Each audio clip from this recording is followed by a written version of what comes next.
very easy, non-controversial That's right. subject like this. As I always do. Immigration. Mark, Glad to have you with us. when Art's with you next week, someone asks him, "Thou art right, art thou not?" Right? Or some version of that. That's what how I used to greet him when we were colleagues. Next week is my daughter's wedding. Wow. You're excused. Which is why, somebody said, You're excused. yeah, that's why I won't be there. God help you. But I need more than that. As I was telling a few people, my wife is in Orlando this weekend for some training related to the International Baccalaureate program. Her mother passed away in March. Her father lives with us. Yesterday morning, my band played the Glen Allen Day. Right? So I arrive, and we have to get there early because they close off the roads. So, you know, we played at 11, and I was there at 8:30 because they closed the road today. At 9:30, the caregiver called me and said that she couldn't awaken my father. And he's in Henrico at the forest. Now I just came from there. Yesterday we were scared to death. This morning, today's his birthday.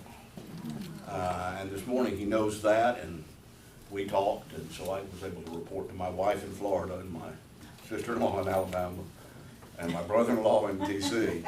that I had seen him this morning, and he's looking much better. So, and my daughter is just about to have a cow because here her granddaddy is in the hospital the week before her wedding. She's just calling me, "Dad, do something." So, I am the kind of doctor that can't do anybody any good except to pray for them, and I've been doing that for them. So anyway, and my wife, of course, left me with a to-do list, a honey-do list that was 1.5 miles long, and I was going to get about 1 mile off it done yesterday, and I didn't do any of it. So there we go. So I'm breathe deeply, Mark. We're going to talk about immigration, and I want to do it in the way I do these kinds of things. I'm going to give you a little bit of Mark Biddle's theory or method for doing Christian ethics.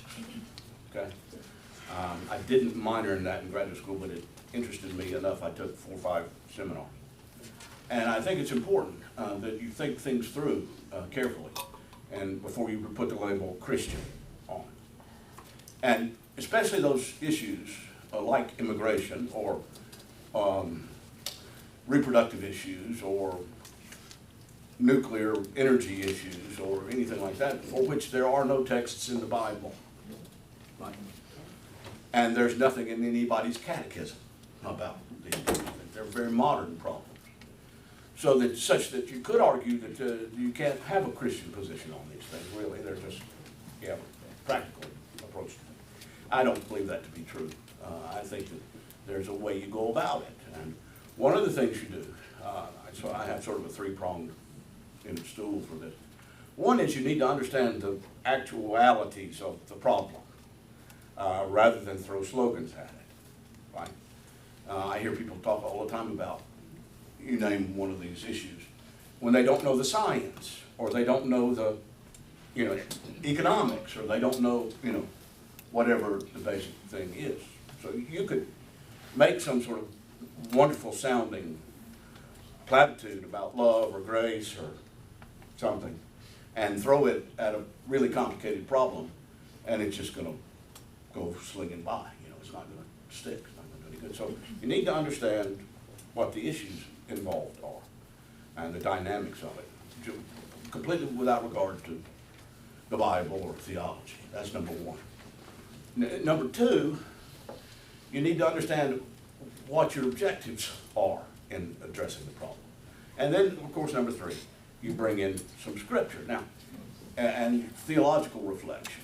And usually at that point, you'll have enough that you can say, well, I can do this that will recognize the reality, but I can apply my Christian conviction in this way.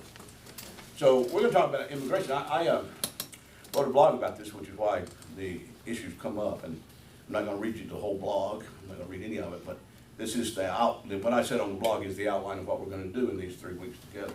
So the first thing we're going to do, of course, I think is do some, this is not theological at all.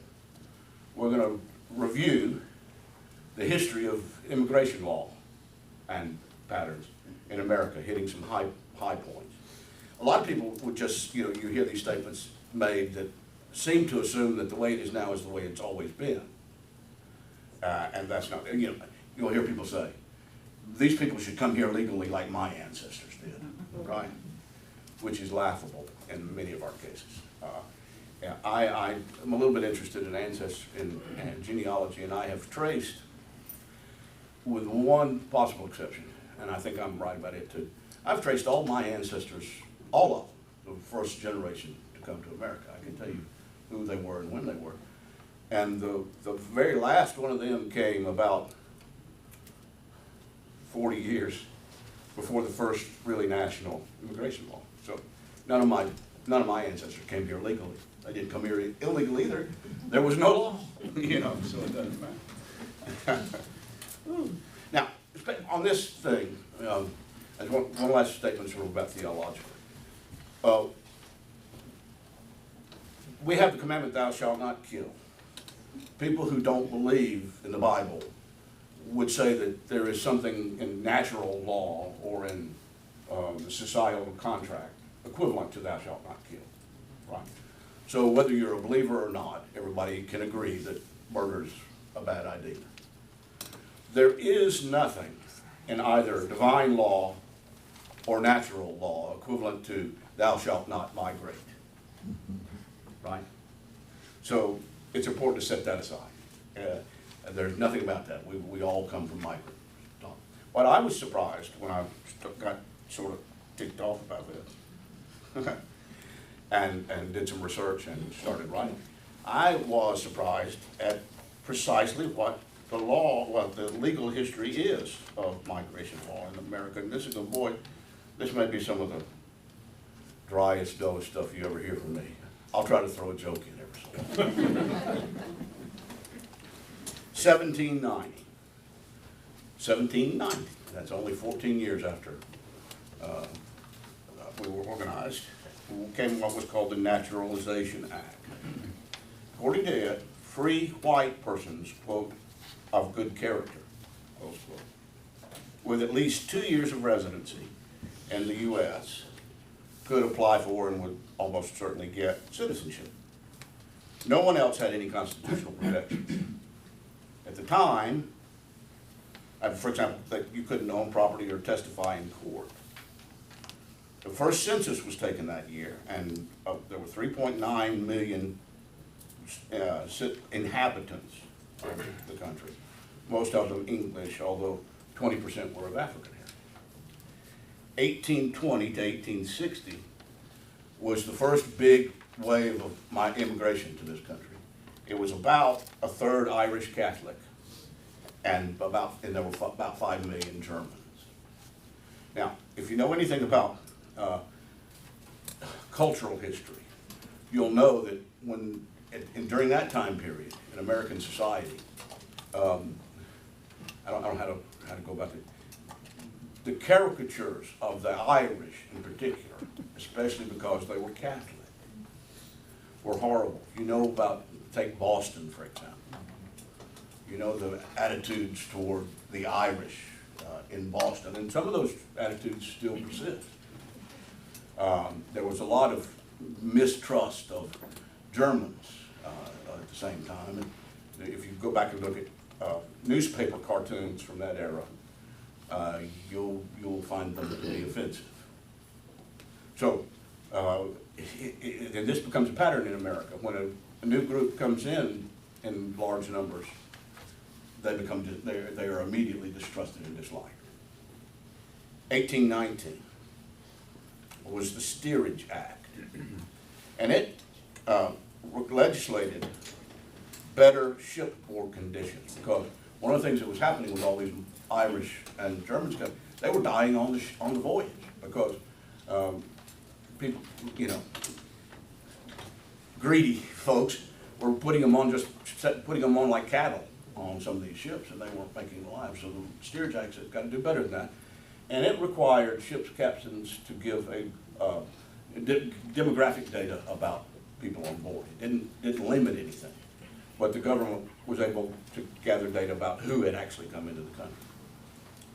1849, the Know Nothing Party formed, largely as a backlash, as a reaction to the influx of Germans. They didn't want Germans. Put up a wall at the border to keep the Germans, which would have been a bad thing because I have German ancestry from that time period. 1875, the Supreme Court ruled that immigration policy was a federal issue, not a state issue. 1880 to 1920 was the second big immigration wave. 20 million came to the country in those 40 years, mostly from Southern, Eastern, and Central Europe. 4 million Italians, and 2 million Jews were among that number. And most of them went to, guess, New York City. That's exactly right. And from that time period come all sorts of stereotypes, especially about Italians and about Jews. I don't have Italian ancestry, so it doesn't matter. I may have some Jewish, but it goes back a long ways. Okay, federal immigration law appeared on the books only after the Civil War. Policy in this era, there were acts in 1881 and 1882, continued a general openness, excluding only certain classes of undesirables. Now, who would that be? Criminals, persons with diminished capacity or disease, persons considered immoral, including especially polygamists. Who was that directed at? Mormons. Yeah. And notably, so criminals, diseased, this makes it, the 1882 Act, and there was the Chinese Exclusion Act was the name of it, then later in 1885, identified Chinese people by ethnicity and nationality as not admissible to the country. Why was that? Did anybody have an idea? It was, of course, a backlash, a reaction against something. Golden Spike. Yeah, all sorts of idioms. That's not what they are. But Chinese people were brought in, especially to work on the railroads when we were building those up. And if you know, it's not nice to say, but I'm on Chinaman's chance. You've heard that? It refers to that, and I won't go the rest of it. It refers to the fact that when they were doing some of that blasting, the people they sent down to say, in an era when if you sneezed, you know, wrong, and the Chinaman's chance. That's what it referred to. After the railroads were built, then all of a sudden, guess what? Didn't need them, didn't want them anymore, and 1885 made it illegal for Chinese to come into the country. Ellis Island opened in 1892. The predominantly liberal attitude toward immigration, with the exception of the Chinese, resulted in an influx of 14.5 million people into our country in the first 2 decades of the 20th century. A number that represented a population increase of about 28%. Think about that. 28% in 2 decades. Most of them in the big cities on the eastern seaboard. 1907, the United States and Japan signed what was called the Gentleman's Agreement. It was so called because Japan agreed to limit immigration to gentlemen and some businessmen. So we didn't want your hoi polloi Japanese person in the country. Back in 1910, 75% of the population of New York City consisted of new immigrants and first-generation Americans. Legislation sought to diminish these numbers by requiring immigrants to be literate in their native languages and barring most Asians, that was a law in 1917, to hold a passport, 1918, by presidential order, and to be admitted to the heritages of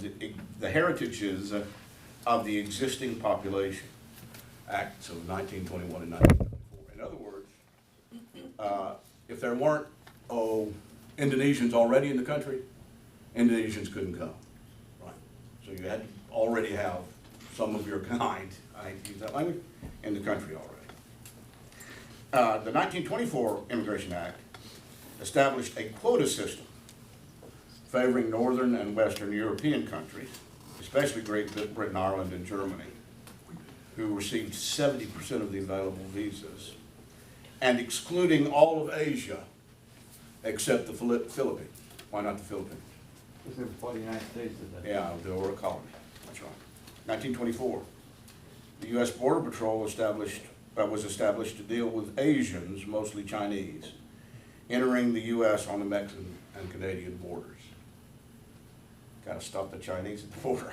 Once again, adjustments to immigration policy in the 1940s and 1950s responded to the concerns of the context, specifically World War II and the Cold War. Now we're down in the 1940s and 50s. We're getting close to us. 1942, and by agreement with Mexico, we established what was called the Bracero program. It continued until 1964. The war resulted in a situation where the kind of people you needed to do agricultural work and some construction work and all that kind of stuff were in the army overseas fighting. And so we negotiated this agreement with Mexico so that people would come in as guest workers. And that program, as I say, only ended in 1964. A series of legislative acts in the 40s and 50s opened immigration to refugees from the war and from behind the Iron Curtain, and to war brides and fiancés. 1941, 1952, 1956 and 57, there were 38,000 Hungarian refugees admitted. 3 million Cold War refugees in total. 1960 to 62, there was Operation Peter Pan. This gets down in my lifetime. 14,000 unaccompanied Cuban children were brought into the country. Some of them were in my first grade class, by the way. I lived in Orlando at the time, and was a first grader. So there you go. 1965, we have the beginning of the outlines of the immigration policy that's still in effect today. The national origins quota was removed from the law, and the new structure emphasized family reunification and the admission of skilled workers. So you got in the country, where you came from didn't matter. If you were coming to join family, that was good. If you had something to contribute in terms of a skill or a knowledge base, that was good too. 1980 was the Mario boat lift, 125,000 Cuban refugees.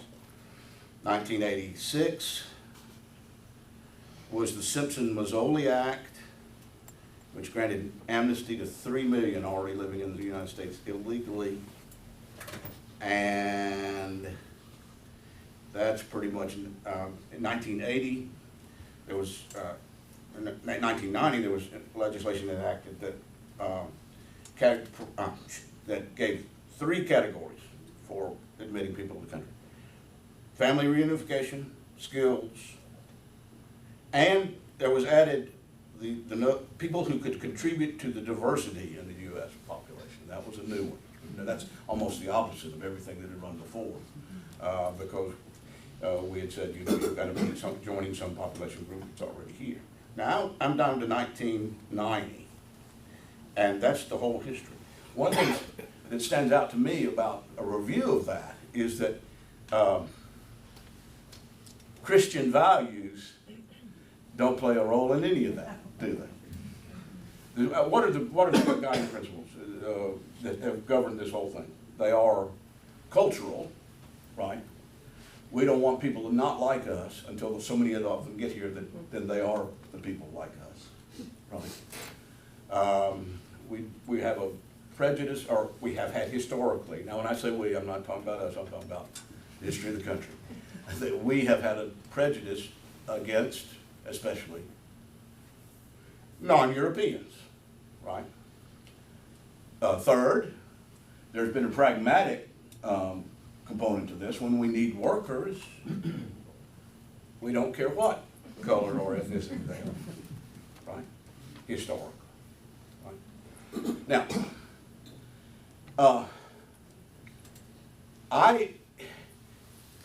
I would suggest that when you talk about the problem we face, the situation we face today, I would suggest that other than the sort of upfront, let's call it racism, that I hear in this history, I think the pragmatic concerns are quite reasonable, don't you?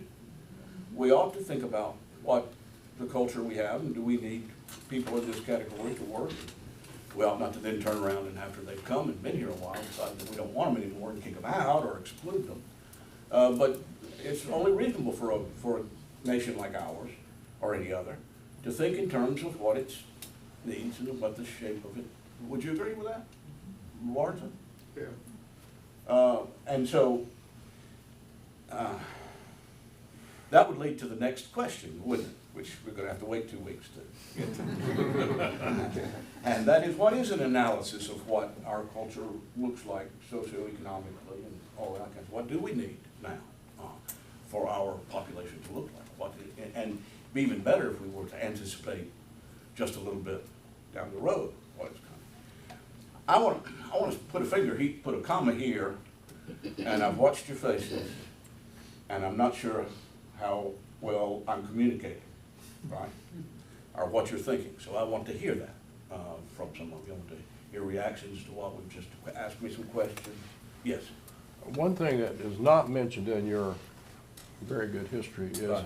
the idea that we decided at some point that it was important to limit the number of people coming in or Yeah. control their entry one Yeah. way or the other. Yeah, it's in here, I just talked about it too quickly, I think. 1964, 65, wasn't there? There's a limit before that, wait a minute. And I guess the reason for that question is we've had a policy of controlling our entry through immigration over a long time, and is that a proper policy? That's the fundamental question of any immigration discussion. Yeah, I agree with you. The policy we're now under is basically the 1964-65 policy with a little bit of moderation. The added notion of the third category of, what was it, by family reunification, yeah, the skill category, skill category, which is that, yes. I'm interested that you haven't mentioned anything about anyone from Africa or anyone from South America. Was there any policy towards that at all, or were they just not allowed, or were they not considered? Couple of things there. It's 1924 before we have a border patrol system, right? And they were mostly watching against the Chinese people.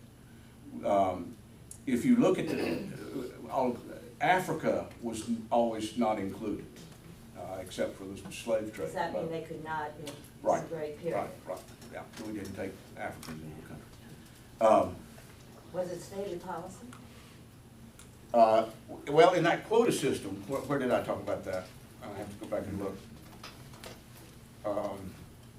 Yeah, 1924 Immigration Act established a quota system favoring Northern and Western European countries, right? And excluding all of Asia. So 70% being Italian, no, 70% being Irish, British, and German. I don't, yeah, it's not explicit, but I think they just didn't. I would think that because there wasn't a mass migration from Africa in any of those periods, no one cared. You know, if Yeah, well, and let's think about it the other way too. If you were an African after, slavery history here, would you be eager to come? I mean, But that is yeah. somewhat begging the question, isn't Yeah. it? I think, though, that, and I also think of South America. Right, now let's talk about that. There was a, if you do the history of the Mexican-American border, which I didn't cover here, but I know something about, and this is drawing back my memory. I think it's important to remember that what we think of as the Southwest was Mexico until we took it, right? And so the fluidity of crossing that border until, probably the 60s was just, it was just, yeah, they just went back and forth how they wanted. Yes? So I think I had heard a fourth thing, is there was some compassion towards children and connecting families. Yes. That might be. But if you'll notice, those were all also political statements. We welcomed refugees, especially from behind the Iron Curtain, and Cubans, right?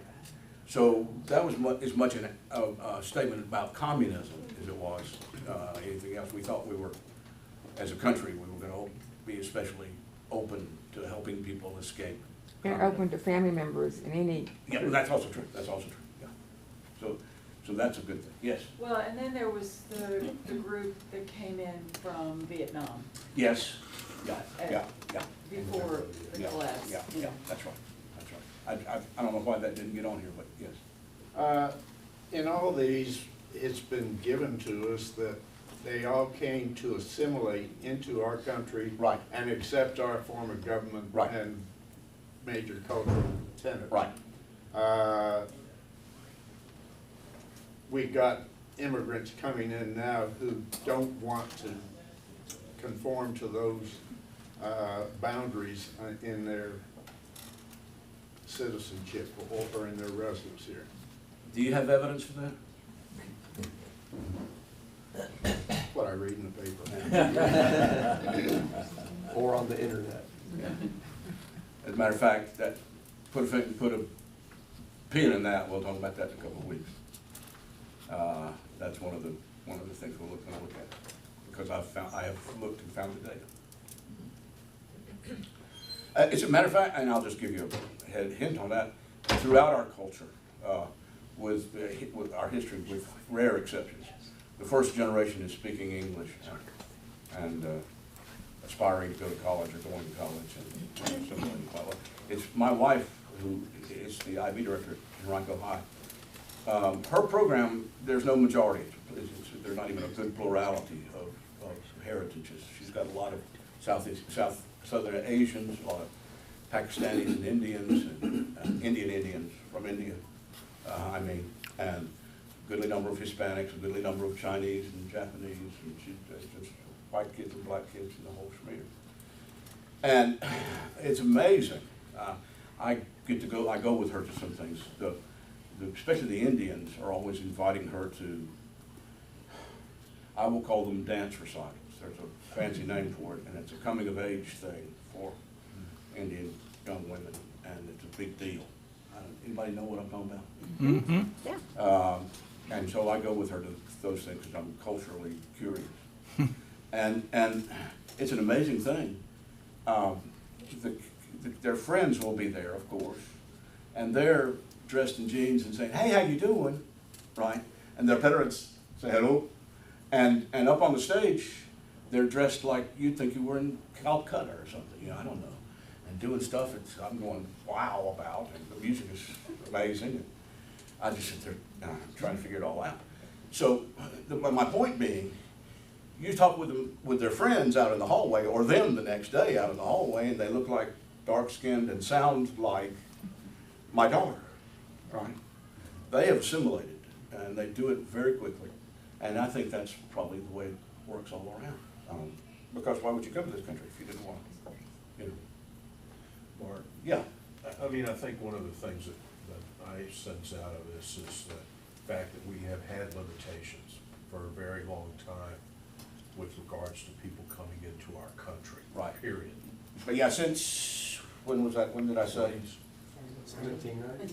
Well, that was how you were going to get citizenship, and I mean, we have had, but it's usually been in terms of specifying a group or groups to restrict, right? And that's what's been interesting about it. You can't come, everybody else can. Right? And that's motivation has always been too many Chinese here already. I mean, so many people, I sense that, we thought. that do not believe there's been any restrictions whatsoever up until recent times. Right, right. You know, this is a modern, 2000 plus kind of deal. Yeah, what's modern about it? Well, see, yeah, there have been several moments when new things came along. For example, the quota system. When was that?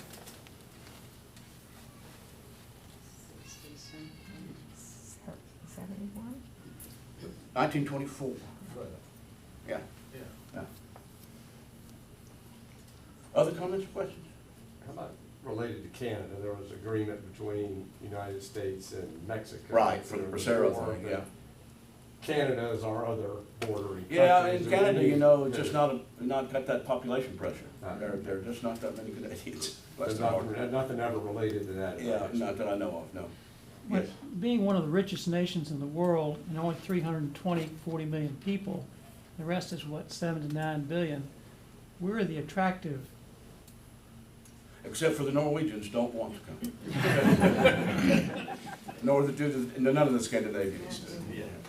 They rank, if you do that world study on happiness quotient, the Scandinavians say go to America. Huh, nice place to visit, but I You wouldn't only want to go to America if you come from a place where you know, you can't make a living, or your economics is so bad, or you're under some kind of political pressure. The people in Norway and Denmark, Yeah, they and, don't, yeah, they have no interest, because they have a prosperous country Yeah, that they yeah. got already. Yeah, exactly, exactly. Canadians come to Florida, they don't care about the rest. Yeah, yeah. They might go back. You know, I think, you know, and I don't have data for this, but it's my sense, and I think you all agree. The Canadians think of us as their southern, retreat center, and we think of them as, yeah, they probably would like to be Americans, but they're not quite. And it's, the Canada relationship is different from anything else in the world. Yes? Diversity confuses me a little bit. I mean, the Japanese, the Scandinavians, they don't. Yeah, there was a thing on, Diversity, and yet they yeah. all get along really well. yeah, there was a thing on NPR early this morning. I don't know if some of you were up listening to it. And they were talking to a panel of Japanese legislators and one professor. And part of the issue, Japan is suffering from a population shrinkage almost. They aren't replacing themselves, and there's a lot of concern about who's going to take care of the old people. And one of the issues they talked about was the possibility of opening up Japanese society to immigration, which they don't do at all. And everybody everybody on the panel said, well, that we could consider that. And they didn't seem to be too eager to welcome anybody non-Japanese into the country. Diversity is not and it's an interesting question for us, actually. I'm surprised it didn't come up sooner. I was reared on the notion, taught it in school, that one of the great strengths that makes America America is what? The melting pot, right? We're a place where people come from all over, and somehow or other. By the way, when I was abroad for 5 years, this melting pot idea and the American dream, which I think are related to it, Europeans anyway have a hard time understanding what that means. I remember being in several conversations, and they would say, well, does that mean that when they come from XYZ to America that they become like you culturally? And I said, no, not necessarily. In some respects, yes. There are things which are American, quote unquote, values. What's enshrined in the Bill of Rights, for example, and some things like that. You stay out of my business, and I'll stay out of yours for the most part, and those kinds of things. I said, if you come to America and you're not going to do that, then you're not going to melt into the pot, right? But it doesn't mean that all of our cultural specifics fuse together. The fact that we have that history of Italian immigration into our country doesn't mean that my family, which is by heritage, mostly British, Irish, and German. Doesn't mean that we have a lot of Italian influence in my family's cultural history. We didn't absorb that, right? It doesn't get mixed all the way through. Now we eat pizza. I love pizza. And, I'm crazy about pasta. I'll eat pasta for breakfast, lunch, dinner, snack. A few years ago, my wife said, "I'm just not going to do the turkey thing in Thanksgiving." She said, "We may just have pizza." And I said, "I think that should, pasta." And I said, "I think that should be a family tradition." Mark, Yeah.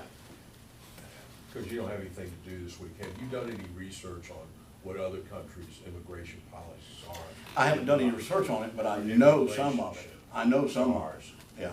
And there's so many different countries in the world. The ones I'm familiar with are what we think of as the major European countries. I know the Swiss, because that's where I was. Boy, was that, going to Switzerland, was that an education for me over what I thought. We think of Switzerland as neutral. It is, right? And that means to me, your head's already shaking, you know where I'm going. That meant to me before I went there, probably also pacifist, right? They are neutral, but they're one of the most militarist societies in the world. Everyone has a gun, right? You are in the army Yes. until, I think it's 45 or 48 or somewhere in that. I don't think they take women. You'll notice what I said. You, if you're white, if you're male, I started to say white, if you're Swiss, if you're male, you are in the army, okay? And they have drills, some unit is drilling every day. They do it by weeks of the year, they have scheduled ones, and then they have unscheduled ones. That's how they stay neutral. Yeah, Same thing with Sweden during the winter. yeah, that plus plus the mountains. And they have every highway, mined at the border right now, and from a central location, you can flip a switch and just blow up every bridge and road and tunnel path that separates them from the rest of the world. And there they are in their little mountain fortress. But it can be quite unnerving for someone like me. The first year I was there, we were they will announce on the radio, unit such and so, report to your headquarters. And you're supposed to have your backpack gear all ready at home. And I have actually been in class when an announcement was made and someone came and told my professor, and he left the classroom because he was also a colonel in the artillery. This is like National Guard, right? The Swiss Army, no, it's not the He's you a are in the teacher Army. or a watchmaker. He has another job, right? Right. But they get called up on a rotation. Yeah, and they have work. Listen, they are. I remember April. My first year there, I went in January. One morning I woke up and there were jets flying over and helicopters up and down and bombs going off in the mountains. And I thought, oh Lord, I've moved to Europe and World War III is broken. Stupid timing. So I turned on the radio, thought there'd be news, and they were giving the weather and the traffic report and we played Biddle songs. And so I dashed downstairs to the receptionist, who was Swiss, and I said, "Eddie, what in the world?" And she said, "What?" And I said, and she said, "Oh, it's war games. It's just the time of the year when we do that. There'll be another one in November." You know, it was Don't you think Brexit was really a lot about immigration? Yes, it was. And is? Yes, it was. That's why the Swiss are not involved. Thank you. Thank you very much. Thank you. Good. Yeah, so the Swiss, by the way, they don't, it takes 10 years, I think it is, to become a Swiss citizen if you decide to, and you have to pay money. Yes. And pass tests and have background checks. They do not want you to become Swiss. Yes. They even guard the Pope, right? They have that's a separate, that's not the nation of Switzerland. Okay. That's the Catholic Church in Switzerland, and the Catholic Church in Switzerland is very small. But they're the ones who send that contingent. The Germans, by the way, the trouble we have, or the issue we have, I don't know how to put this, the discomfort some have with Central and South Americans coming into our country. In Germany, that's the Turks. In Italy, it's the Ethiopians. In Britain, it's the South Asians, right? I always got tickled because when you go to Europe and live for a long time, there are all these stereotypes about America, and if you get to know somebody pretty well before it's over with, they'll ask you about your racism in the country and why you treat those people, and why you're so this and that and the other. And after you've been there a little while, you're able to say to the Scandinavians, well, how about the way you treat the Lapps? And to the Australians, how about the Aborigines? And to the Germans, how about the Turks? And to the Italians, how about the Ethiopians? And to the French, how about the Algerians? And it goes on down the line, right? So everybody has these kinds of problems. Yes? We have a potential son-in-law coming from France, and I'm now fairly familiar with how hard it is to become a citizen in America. Yeah.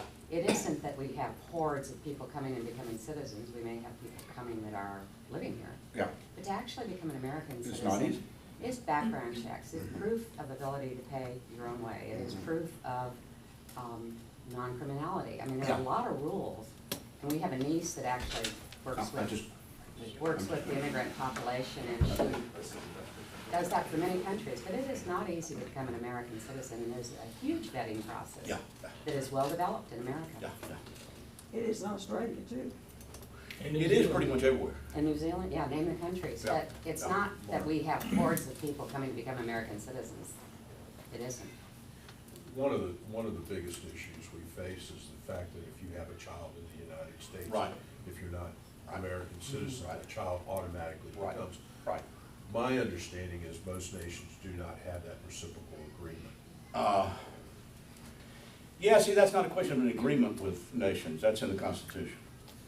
And this is another thing where y'all are asking interesting questions I had not anticipated, but that's good. Make me stay on my toes. Here's where my 5 years abroad can help a little bit, because I do have a sense of how some other places operate. And I was mentioning that they have a hard time understanding the melting pot thing and the American dream thing, because if you're German, this is one of the things, being an American is not an ethnicity. We have Italian Americans and German Americans and British Americans, English Americans. American is another thing than an ethnicity. In Germany, the notion of a German Turk or a Turkish German,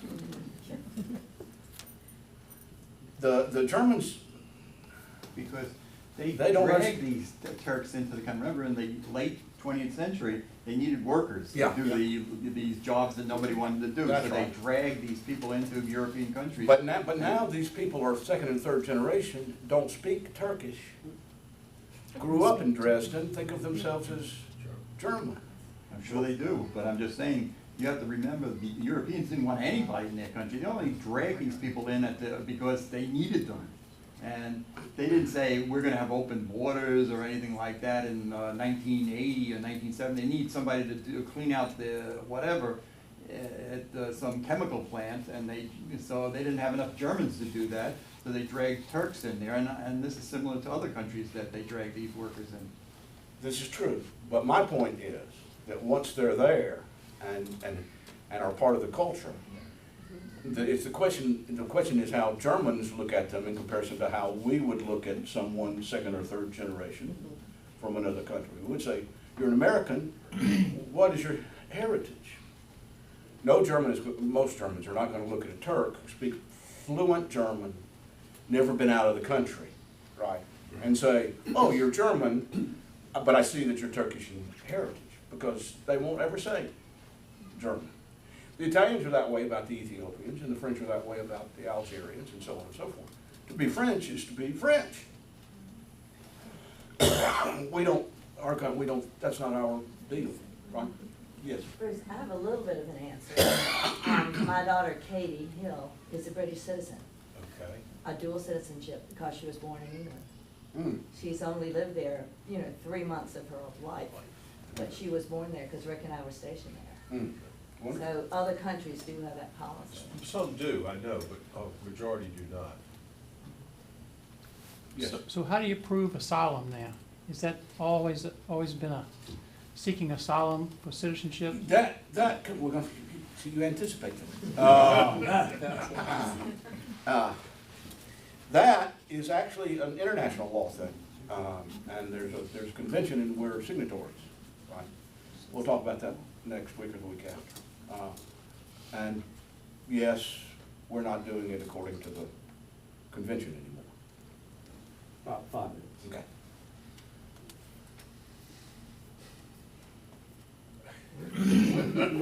Say that, you get quiet. Yeah, I didn't mean to cut off the question by saying that. You looking for people to say something? Yeah. I was posed with a question this week by a member of the church. What is something you fear the most?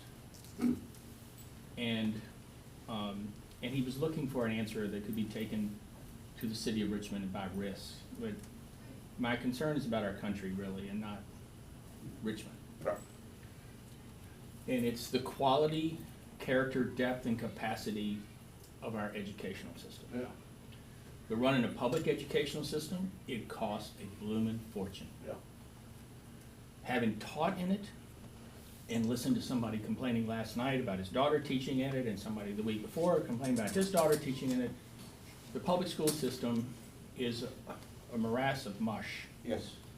That has been increasingly decreasing its goals, expectations, and results, and driving popular private schools into favor and different forms of actual segregation in an educational system to create opportunities for quality and excellence, because you can't compete with the Germans for the engineering jobs, and you can't compete with the Chinese for the engineering jobs if you're not pretty damn smart. Yeah.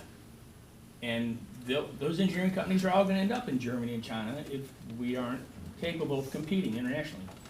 So it's sort of like cooking to me. It's chemistry. If you're making a cake and you add 6 cups of oil to one cake, it's going to be oil. Something's going to be diluted and washed out. Right. How many, if we can't run an education system now that works and functions well, how many million more people can we throw into that educational system who don't necessarily speak English? Yeah. Actually, who just don't speak English? Because I hear there, at our Mayberry Elementary School up near my house, I hear there are 30 languages that can be spoken in that school. Absolutely. It's shocking. So. But it could be wonderful. It's shocking if you can't teach them. It's shocking if you can't instruct, because it took our country like 170 years to foment its origins, and, you know, drawing on the Magna Carta and Roberts of Paine, writings of Paine and Jefferson and Adams, and I mean, it took hundreds of years for us to put together this country, spiritually, intellectually, with our goal of freedom.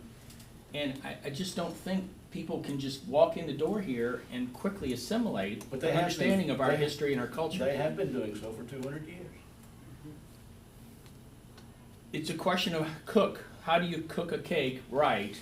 Can you put them in our educational system and not lose them?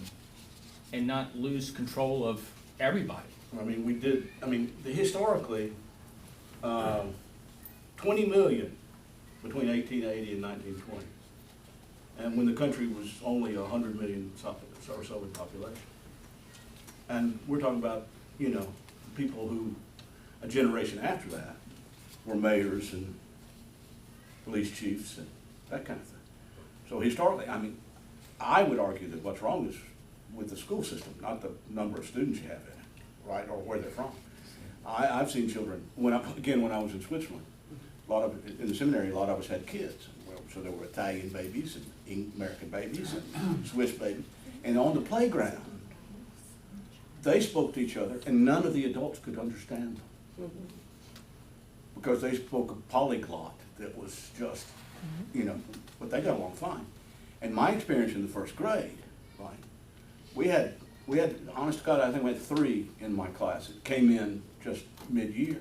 By the end of the year, they were speaking English, it was accented a little bit, they were speaking English as well as the rest of us. Children will soak up stuff. And motivation to get a job, to get to go to college, that will, you will learn a language when you're motivated. I learned German in 2 years so I could go to the University of Zurich.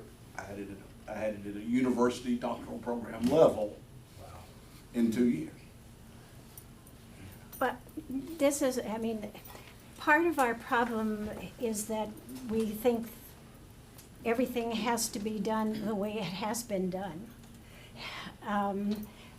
in our white society, which is that you must speak English. If you have, we lived in Germany, we lived in India, we lived in Nigeria, we lived in South Africa, and people other than Americans know that more languages doesn't mean less intelligence, it means more intelligence. And it just astonishes me that we, and I have difficulty speaking English, so it didn't faze me that I was having trouble speaking any other language.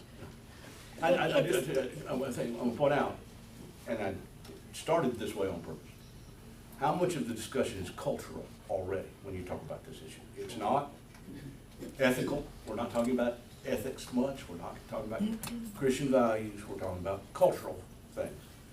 And if that's not understood, then the discussion can't progress, because the assumptions people are making are that their cultural assumptions are somehow the law, or somehow the philosophical virtue, or that sort of thing. My Swiss experience, in Switzerland, there are 4 national languages. You study 3 of them in school. And if you're university bound, you study English. So that when you're sitting by a college-educated Swiss, he can probably speak to you in German, French, Italian, and English. Unless his native language was Rheto-Romansh, that's the 4th one. And boy, and it's a minority language, it's only a few speakers, 1 canton, and it has 4 dialects. So the people who speak just like you number about 10,000 in Switzerland. Well, two things have come up. One, you mentioned the issue of immigration was not permitted for Chinese and Asians. Yeah. Now, and then go back to Nat's comment about our schools. And they now are welcome. Right. And they've assimilated pretty well. Yes. They are the brightest in our high schools. Yeah, and they're doing the best in STEM subjects. And they're doing the best in all this. Yeah, you're right. I mean, so they've assimilated pretty well, I'd say. Yeah, I agree. Whether we like it or not. Yeah. Well, they have a higher average income per capita, I think. But in the first first generation American, not necessarily in the immigration. Very educationally oriented group of people. It's just. All right, we're out of time. Yeah, we're out of time. Thank you. And gosh, I'm sorry. I've at least succeeded in stirring something up. Okay, good. Interesting. Okay, good. I'll see you in 2 weeks. 2 weeks. Pray that my wife can maintain sanity. What are we going to do? I don't